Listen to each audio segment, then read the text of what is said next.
Welcome back, everybody, for another deep dive. This time, we're taking a fresh look at reaching those goals and dreams. Like we've all heard about the secret and visualizing what we want, but this goes a bit further. Think about it like this.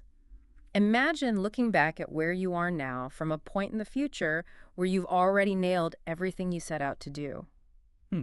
Interesting. Would you see things differently? I think that's a really intriguing point because, oftentimes we get so caught up in the how-to of getting to our goals, right? Right. Like, how do I get from point A to point B, Right. that we miss out on the potential that's already inside of us.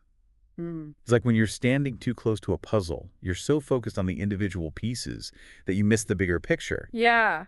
And this approach kind of encourages us to step back and gain that wider view. Okay, so it's not just picturing that dream job or like the perfect life or whatever, but like actually stepping into the shoes of our future selves who are already living it. Exactly. Hmm. And by taking on that perspective from the future, looking back, we might uncover strengths and opportunities that were always there, but we just couldn't see them before. Yeah. Like take, for example, author Jack Canfield, who I think you're familiar with. Yeah. He had this vision of making like $100,000. Okay. But it wasn't until he really embraced the mindset of his successful future self that he realized, wait a minute, I already have a finished book. I have the means to hit that goal right there. Mhm. It was just waiting to be shared. It's amazing how a simple shift in perspective can unlock so much, right? It really is. It's like those optical illusions where, you look at it one way and you see one image, but then you shift your focus a little bit and boom, a whole new picture emerges. Exactly. And that's what's so powerful about this. It's not about sitting around hoping that, some external force is going to grant our wishes. It's about taking control and changing how we see things, Yeah. to see the possibilities that are already around us. Instead of just staring at a jumbled up puzzle, you're given the chance to see like the completed image, which totally changes your approach to actually solving it. Absolutely. And speaking shifting perspectives, this reminds me of a classic story. Yeah. The Fisherman and the Harvard MBA. You might be familiar with it. Oh, yeah. Where like the fisherman is already living the life that the MBA is working so hard to achieve. That's the one. It perfectly shows how often we already have what we're chasing. The fisherman has time for family, hobbies, and a connection with nature. Things the MBA sees as rewards he'll get only after years of hard work. Yeah. But societal pressures Yeah. and that constant push for more, more, more can really blind us to the abundance we already have. It makes you wonder if we're also busy climbing the ladder that we never stop to ask if it's even leaning against the right wall. That's such a great way to put it. This approach really encourages us to stop and appreciate where we are now, to see how our current situation already aligns with what we truly desire, before just blindly going after more. So it's not about settling or anything. It's about realizing that some of those pieces of what we consider the dream life are actually already in place. We might just need to look at them differently. Exactly. It's about recognizing the present as a valuable part of the journey itself, not just a stepping stone to get to the future. That's so true. Think about G, the aspiring writer who was ready to quit his stable job to go after his passion, but instead of that drastic leap, he was encouraged to start by just writing about something incredibly unique to him, his own life experiences. Yeah, and that ended up being his key to success. He didn't have to make a huge life change.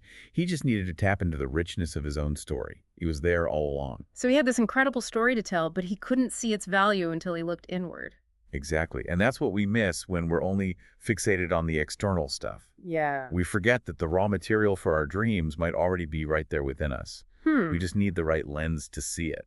This is already making me rethink how I approach my own goal. Oh, yeah. It's not just about the big, flashy end result, but realizing and using the strengths and resources I already have. Now you're getting it. And that brings up a crucial point from what we've been reading, identifying your key priority. Key priority. What exactly does that mean? It's about figuring out the one action that if you do it consistently will make the biggest difference in moving you towards your ideal future. Like think of it as a lever that can change your whole world. Instead of getting overwhelmed by a million to-dos, we find that one lever sounds a lot more manageable Yeah, and powerful. exactly. It's like the keystone that holds the entire arch together. Right. And sometimes you need that shift in perspective to actually find it. Okay, so we've got this idea of stepping into our future selves to see things differently. Right. And then we need to find that key priority, that one action that's going to make the biggest impact. Mhm. But how do we actually do that? Like, how do we put this into practice? Well, that's where things get really interesting. Maybe we should start by looking at how our current perspective might actually be holding us back and understanding this concept of vibrational frequencies. Vibrational frequencies. Okay, I'm intrigued. Tell me more. So the idea is that, well, everything vibrates, Okay. including like our thoughts and feelings. They all have a certain frequency. Hmm. And well, the idea is that like attracts likes, right. So if we're constantly putting out like lack or frustration vibes, that's what we're going to get more of. Makes sense. It's like if you're always focused on what you don't have, it's hard to see what's right in front of you. Exactly. But when we take the time to really picture our future selves, those who've already reached those goals, we can start to shift our current vibe to match that desired outcome. Oh, It's okay. almost like tuning a radio, right? Well, right. You got to find the right station. So we're not just thinking positive thoughts, but like actually trying to feel the energy of our future self, that person who is already successful and living the dream, so to speak. That's it. And by doing that, we kind of attract the people, opportunities, and resources that vibe with that energy. Like, remember Jay, who we were talking about before? Yeah, yeah. The one who turned that layoff into a pastry business. Who knows? Maybe that shift from feeling down to embracing his love of baking, maybe that adjusted his vibrational frequency, right? Okay. And that led him to attract exactly what he needed to succeed. So even when things get tough, by remembering and connecting with that future self, it can actually help us deal with the challenges and maybe even see them as opportunities. Exactly. It's Yeah. about switching that mindset from, why is this happening to me, to, what's this trying to teach me? What can I learn from this? Yeah. That shift is so key. It's like one of those hidden image pictures where you see a bunch of random dots. You're like, what is this? And then suddenly, boom, you see a sailboat just by looking at it differently. You got it. And that's where this idea of high vision comes in. Stepping back from the immediate problem and seeing the bigger picture. Okay, so high vision is about connecting our present to our future, seeing that our current reality, even if it's not perfect, has the potential for what we want to achieve. Exactly. And that brings us back to finding your key priority. Yeah. Remember, don't get bogged down in all the possibilities. Focus on the one action that will have the biggest ripple effect. So it's like asking yourself, what would my future self tell me to do today to get closer to that vision? Yes. And sometimes that action might seem really small, Uh-huh. even insignificant. Oh, okay. But when it's aligned with your high vision, it can create a momentum that really pushes you forward. Like, imagine a tiny rudder guiding this massive ship. Right. Like a small adjustment can make a big difference over Oh, time. exactly. You know, this reminds me of a time when I was working on a project and I felt completely overwhelmed. Instead of getting stuck in that feeling, I asked myself, what's the smallest, easiest step I can take right now? I love that. And what happened? Well, that small step kind of led to another and another. And before I knew it, I was making real progress without feeling so overwhelmed. See, that's a perfect example. It's those small, intentional steps, guided by that future vision, that can really make a difference. It's not always about big, sweeping changes, but those consistent little actions that add up over time. Absolutely. And often, those small steps are hidden within our everyday routines and resources. Just like Jack Canfield with his book, he didn't have to write a whole new one. He just needed to see the potential in what he already had. It's almost like we're all standing in a room full of puzzle pieces. We're looking for the missing ones, but the pieces we need are already right there. You got it. And finding those pieces sometimes means letting go of our old ways of thinking and being open to doing things differently. Remember, G, the writer, his success came from embracing those unique experiences, which he might have overlooked before. It's true. Our strengths often lie in the things that make us different, the experiences that have shaped who we are, Right.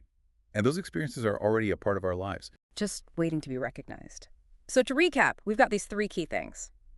Step into our future selves, find our key priority, and then use that high vision to guide our actions. You nailed it. And remember, this isn't a one-time thing. Yeah. It's an ongoing process of looking inward, shifting your perspective, and taking aligned action. It's a practice, not about being perfect. This has been so eye-opening. I'm starting to see my goals not as things way off in the distance, but as real possibilities that are connected to where I am now. That's the beauty of it all. It shows us that we have what it takes, the resources and the potential, to build the future we want. It's not about wishing on a star, but realizing that we are the stars, capable of lighting our own path. Beautifully said. Hmm. Now, are you ready for some real-life stories? Oh, absolutely. Hearing how others have actually done this always helps me connect the dots. Yeah, hit me with some inspiration. Hearing how other people have actually used this stuff is super helpful. Okay, great. Well, let's talk about A. A always wanted to open her own art gallery. For years, she worked this corporate job that she, didn't really love, saving every penny, thinking that was the only way she could make her dream happen. It sounds like she was stuck in that practical how-to mindset we were talking about before, so focused on those steps that she maybe missed out on what she already had. Exactly. But when she tried this future self thing, looking back at her current life, she realized something. She had this big unused space in her house. Oh, interesting. Yeah.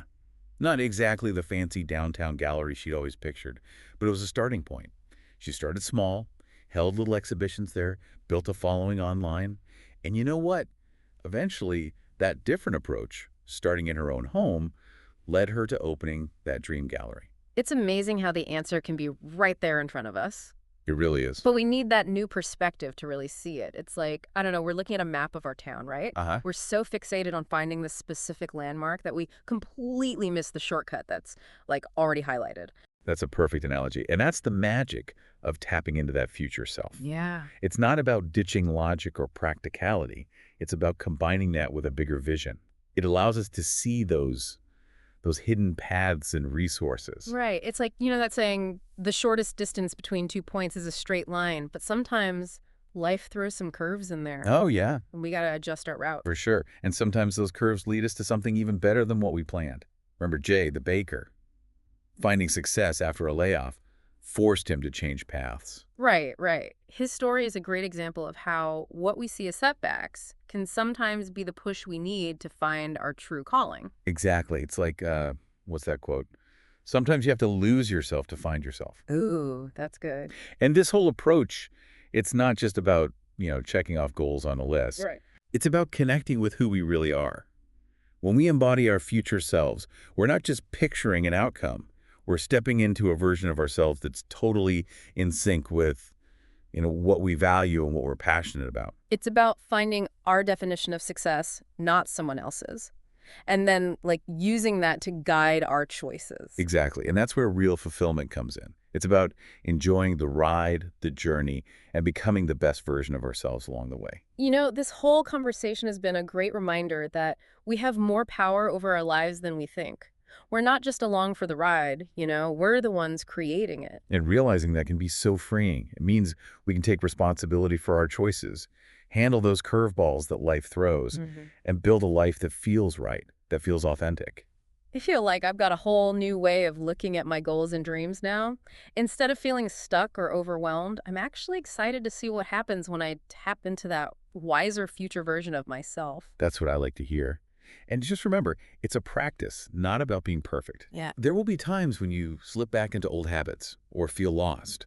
But by coming back to this concept, to that vision of your future self, you can get through those tough spots and keep moving forward. Well, this deep dive has been amazing. I'm leaving with a renewed sense of purpose, that's for sure, and a ton of inspiration. I'm so glad to hear that.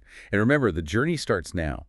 What's one small action aligned with that vision that your future self would want you to take today? That's a good one to think about.